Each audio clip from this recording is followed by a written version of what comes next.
8వ అధ్యాయము 14వ వచనం మనం చూస్తే దేవునికి స్తోత్రం.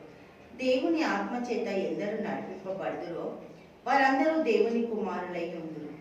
ఏలయనగా మరలా భయపడుటకు మీరు దాస్యపు ఆత్మను పొందలేదు గాని దత్తపుత్రత్వమును పొందితిరి. ఆత్మ కలిగిన వారమై మనము అబ్బా తండ్రి అని మొరపెట్టుచున్నాము. మనము దేవుని పిల్లలమని ఆత్మ తానే మన ఆత్మతో కూడా సాక్ష్యం ఇచ్చుచున్నాడు. మనం పిల్లలమైతే వారసులం, అనగా దేవుని వారసులం. క్రీస్తుతో కూడా మహిమ పొందుటకు ఆయనతో శ్రమపడిన ఎడల క్రీస్తు తోటి వారసులం, దేవుని వారసులం, దేవుని బిడ్డలం, దేవునికి స్తోత్రం. పరలోక రాజ్యపు వారసులం.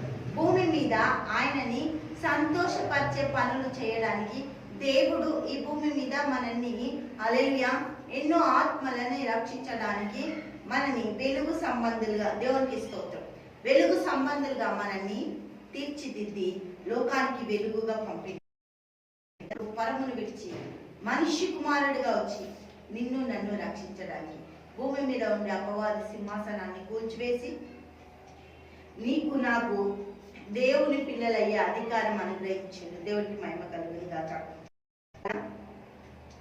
ఒకని ఎడల ఒకడము దయ కలిగి ఉండేటట్టు దేవుని దయా సంకల్పం మన జీవితాల్లో విస్తరింపజేసింది. దేవునికి మహిమ కలుగును గాక.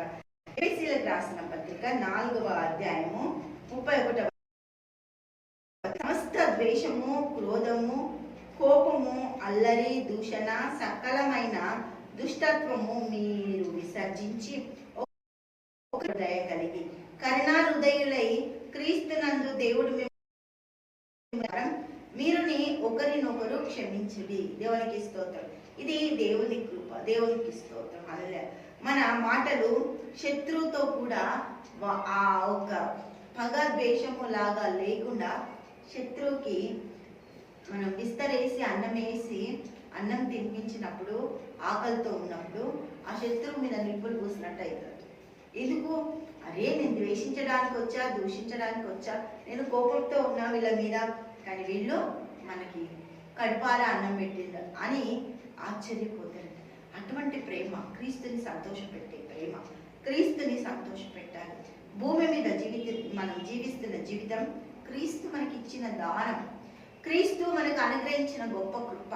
క్రీస్తు వల్ల మనం ఈ కృపని పొంది ఉన్నాం. దేవునికి మహిమ కలుగును గాక. హల్లెలూయా. మనం ఎంత చక్కగా దేవుని పని చేస్తున్నామో అంత చక్కటి గొప్ప కృపని మనము పొంది ఉన్నాము.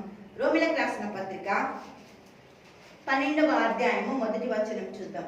కాబట్టి సహోదరులారా, పరిశుద్ధమును దేవునికి అనుకూలమునైన సజీవ యాగముగా మీ శరీరములను ఆయనకు సమర్పించుకొనుడని దేవుని వాత్సల్యమును బట్టి మిమ్మల్ని బతిమాలుకొనుచున్నాం.